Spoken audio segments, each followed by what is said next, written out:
You're listening to Life Repurposed with Michelle Rayburn, where you'll find uplifting and practical advice for everyday living, creative inspiration for do-it-yourself projects, and recommendations for books and resources that will encourage you to embrace your life repurposed.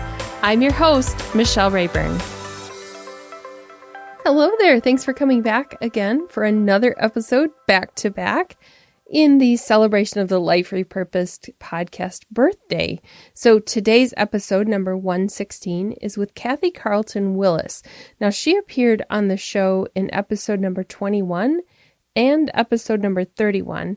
And in this episode, we just kind of catch up on what God's been doing in her life. She talks about her chapter in the Life Repurposed book and tells a little bit about that. And then we also go over some of the resources that she has to offer because she has Bible studies and teaching and different things for mostly a women's audience, but for a general audience as well. She has a book for speakers, and she has a writers group that if you've aspired to be a writer, listen in because you'll be interested in Word Girls when she talks about that. So this is Kathy Carton Willis, and she's going to be talking about how God has shown her that you can be broken and still be useful in His kingdom and making a difference.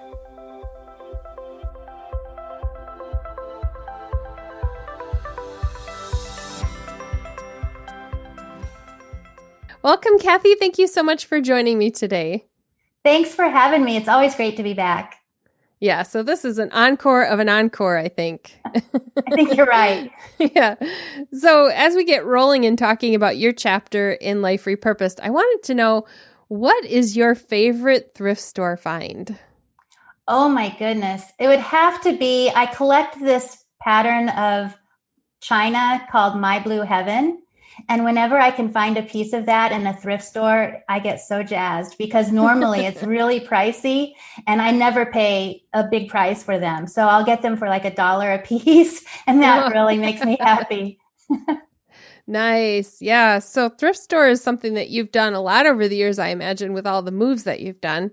That is the best way to get settled into a new area. And really, it's sort of like sightseeing at the same time. So while we're outfitting our home, we're also getting to know our area better. So I love doing that. Yeah. Yeah. And you've moved a lot of times in your life. I've lost track. I think it's 23. The number of surgeries I've had and the number of addresses I've had are about the same number. So you've run out of fingers and toes to count on now. That's what it is. That's why I can't remember. Yeah, because otherwise you could just list them off and see. So in the chapter in Life Repurposed, you talk a little bit, you just alluded to surgeries. You talk a little bit about some of your story, having gone through more than one surgery in your life. And you also talk about furniture. You talk about a special piece. I'm not going to give the whole thing away, but what was the piece that you talked about in that chapter? Oh, it was a beautiful cherry Queen Anne's dining set. And it was something I had wanted for a long time. We bought it brand new, which we never do that. And I won't give it all away, but when things get destroyed and distressed, then you realize your priorities might need to be a little different. It's so hard, though, with something new. I think about like when I got my car, which is a few years old. It was the first new car I've ever bought in my life. That first scratch is really hard. Yeah, it's brutal. And then you kind of scold yourself for being that attached to it because you know you shouldn't be. But yeah, the first one is not pretty. Yeah. So like new house, new furniture. You've lived in at least one new house too. We did. We built one from scratch. Yeah. What was that like to get the first scuff? Well, before we moved in, we had the blue tape day where you go in and you tape every scuff that the builder made that you want repaired before you even move in. We counted over 100 of those blue tapes. Oh my. I had no idea how we would even move in. And all of a sudden it was all better. We moved in, it was glorious, but like you said, it didn't last for long. And then the first one hit and you have to learn that your priorities need to change, I guess. So it's a little bit like life in that, I don't know how many of our listeners are perfectionists, but, we have a certain way we want things to go, and then life doesn't exactly go that way. But I know your life has gone perfectly from birth to now, right? Right. From exactly at birth until now, something has happened. You tell a little bit of your story in the chapter in Life Repurposed. I love your title in that you titled it Use Me Broken. Sometimes we think we need to have everything all in a certain order. Everything has to be perfect in life before God will use us. Tell me a little bit about why you chose that title for your chapter. Well, I think because I'm not as much a perfectionist as some people, but I really want to put my best foot forward. And I have a checklist for my checklist, and I really want everything to be just right. And especially serving the Lord, I want to give him my excellence. But when I realized, even if I did my best, it wouldn't be as good as God deserves, but that's not what he wants anyway. He just wants me. And when I realized he could use me broken, it was life-changing for me. So have you ever had a time when you were waiting for, like, putting something on pause and thinking, when this happens, then I will? Sure. I mean, the one right now is the pandemic. We're all wondering what the new normal will be. I've had to self-isolate due to my health conditions. And it's funny, I would dream along, well, when this happens, like, well, when I get the vaccine, then this will happen. And then now I'm realizing it's still not going to be what I anticipated. And I think that's the problem with our expectations. They never turn out exactly as we think they will, but sometimes they turn out better. God has something different in mind. And as long as we're willing to go with that and not be so tied down or married to our concept of what we think it will be, then it goes better. Now, we're both writers, so we know a lot of other writers. And I've met people who are waiting until a certain moment in life before they launch, before they really do the thing they believe God has called them to. What do you think is the challenge with waiting like that? The challenge with having a deadline for when you will do something is it causes procrastination, I think. And also, there's never an ideal scenario. And if we're not willing to just dive in while we're broken and do it, I don't know a day that will come that will be the ideal day. For example, if we waited for the muse or the whim to hit for us to write and we're on a deadline, we will look at a blank page. But if we just do the work and we plug ourselves in while we're in the midst of whatever messy scenario we're in, if we wait for the ideal day, it just won't happen. You're known as God's Grin Gal, and one of those is a reputation for being able to find something, a piece of joy, a moment to just really look at where God's at work in the midst of that. When did you realize that you were God's Grin Gal? I was totally rebranding myself and realizing that here I am, a branding expert, and I had myself branded all wrong. So I needed to take a step back and listen to what other people said about me. And over, people would say, I don't know how you can grin through that. And that's when I would say, well, I'm grinning with grace, or I'm grinning with joy. And it was an opportunity to explain that the grin goes a lot deeper than the surface. And if my heart's not grinning, then you're not going to see it on the outside. But it's because of something going on deep down is why I can have that grin. You then turn that into a ministry for other people. What are you most passionate about? Oh, wow. There's so many fun passions I get to be involved in every single day. I think helping other people risk doing things in the midst of being broken and helping them shine through that and not be so overcome with whatever tarnish they're wearing that day that it keeps them from being what God has for them. Yeah, I can see that in your writing. You write a lot. You've written a lot of devotionals that people can find online, and I'll make sure we link up to those. I see a common thread coming through all of those, and that is that you encourage other people, but you're also really transparent in telling your own story. What's been the hardest part of telling your story? Well, being misunderstood, I think, would be the hardest part, because no matter how much I'm willing to be an open book, if someone else has gone through a rough day, they may hear something I say and think it's not authentic, or assume that I'm faking my way through faith instead of just living out my mess in front of people. I mean, there's a difference between the two. And so, yeah, I would say being misunderstood is the hardest because you really risk, you're vulnerable when you share your story with other people. What has been your favorite result, though, of being vulnerable? Oh, the best result is when someone comes and tells you, because of being vulnerable, because of hearing that story, that it was life-changing for them. I will never forget at an event when a woman waited in line to talk to me, and that was what she said. And she was a pastor. She says, I've studied grace my entire life, but what you said about grace was life-changing. And it was just because I showed how it looks in everyday life.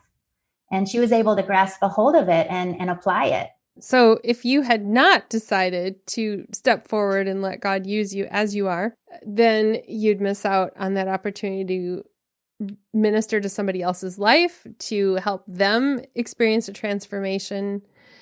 What is coming next for you? You've been writing a lot. When you look at dreaming ahead, post-pandemic even, what's next on your heart? Well, I have 3 projects going on right now. So one is the Grin Gal's Guide to Wellbeing. And I'm laughing because I'm struggling with writing it. It's a struggle because it's about being well, not just your body, but your soul and your spirit. And so I'm having to dig deep on that one. It sounds like it would be more of a surface topic than some of my other topics. You know, I've dealt with trials in a previous book. You would think that would be as deep as it goes, but this one is really hard to write because I think it's where I'm having to do the most changes before I'm ready to launch it out to someone else to read. Okay, so I'm thinking about that. You're talking about well-being. For those listening, this is not like the Instagram version of well-being where we have some professionally photographed yoga pictures. Nothing against that if that's somebody's thing, but this is really a different, like a holistic look at well-being. So how have you drawn on your own experience as you're writing that? Well, I'm a goal setter. And so you would think with well-being, you would have this checklist and then you would work towards those goals. And I do that. But what I'm realizing is if that's all it is, I don't have wholeness because my motive might be wrong or my expectation might not be in the right place. And so I think the reason why it's taken so long, even though I've done the physical work, I've lost over 50 pounds and kept it off. I still have some more to lose, but 50 is a pretty big accomplishment, you know, so it's not that I'm not putting in the work, but there's a whole lot more that goes into it. And for anyone that's listening who is broken like I am physically, well-being means something totally different. It doesn't mean that you're going to necessarily be healed before you get to heaven. So it's more about learning how to use what God has given you and being a good steward of that to take care of it, be responsible for it, be a good caretaker of your body, soul, and spirit. That just ties so well into the heart of your message and everything that I've seen you write. And that is that we aren't like these perfect, curated, polished versions of ourselves, but we're always asking God to keep changing and moving in our life in some way. You've written about joy, but I wanted to have you tell a little bit about the book that you wrote, 7 Trials Every Woman Faces, because I think our listeners can relate to that. Yeah, I started that book because I have several coping mechanisms and humor is one of them. And so one of the things I say when I'm having a bad day is Job a member of my family tree? And that's just always gotten me through a bad time. And so I started writing this study about Job, but more importantly, how the same 7 trials he had, we as women have today. And so I looked at each one of those trials in a way that's really transparent. It was probably a difficult one to write because it showed my pain in the deepest degrees. And it showed the ways other people could have helped me along the way and ways I want to help other people along the way. So that's why that book is so important to me, because the trials we go through, either we will grow for them or someone else will grow from them. You know, so sometimes the trial isn't about us at all. It's to help someone else out. Yeah. So where can people find that book? They can go to my website, kathycarltonwillis.com. They can go to Amazon or they can order it through their bookstore. I'm going to link up to your website in the show notes because you have many other resources there that listeners can get. You've been on the show before talking about your book about joy. And so just briefly mention a couple of the other titles that you have. Well, I started out with Grin with Grace, and that's another one of my coping phrases when someone says, well, how did you get through that? Well, I just grinned with grace. That's how you get through things. So I have that book. I have a book for speakers who want to learn how to be more proficient in their speaking or setting it up as a business. And you mentioned the Joy book, The Grin Gal's Guide to Joy. It's a Bible study, so it's set up like a workbook. If people are meeting in groups, they can even do it in group time. And you mentioned the 7 Trials book, which really is it's a beautiful book, and it helps people take a look at some hard things, but still have a grin on their face when they're done. And now you're helping other people with writing and getting published. And so you have another book that just released. Yes, we just had a party for it yesterday, Wit, Whimsy, and Wisdom. And I have a group called Word Girls to coach writers who are women of faith through their writing process. And so we put together 84 devotions. It's a beautiful book, and we really are praying that it ministers to people. It's been cool to hear the feedback already about how it has helped people out. So that one has been fun to not just incorporate my writing, but to see other people shine. Kathy, as we wrap up our short chat here today, what would you like to leave with the reader who's picked up your chapter? They're reading Use Me Broken. What do you want to say to them? I think brokenness looks different to different people, but you don't have to look too far before you find it in your own life. And so don't try to gloss it over with some polish. Don't think that it disqualifies you from being used from God, but know that the very thing you're broken about is probably something that's going to speak deeply to someone else if you're willing to be transparent about it. Thank you so much for sharing with us today. Absolutely. Thanks for having me.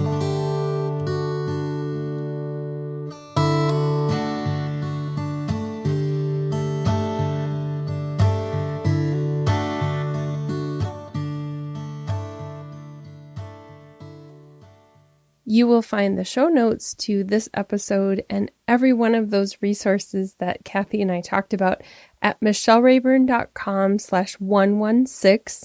And there I will also link up to her articles on CBN, as well as the information about Word Girls, the writers group. So all of that will be there. I will be back tomorrow with one more episode in the birthday series, another guest who is coming back for a revisit, and I know it's going to be a delightful visit. So come back again tomorrow for another episode. You've been listening to Life Repurposed with Michelle Rayburn. Check out tips, resources, and inspiration at michellerayburn.com. I'd love it if you would subscribe to the podcast on your favorite platform, Apple Podcasts, Google Play, iHeartRadio, or Spotify. I'd also love it if you would like, review, and share the information about this podcast with your friends. Thank you so much for listening.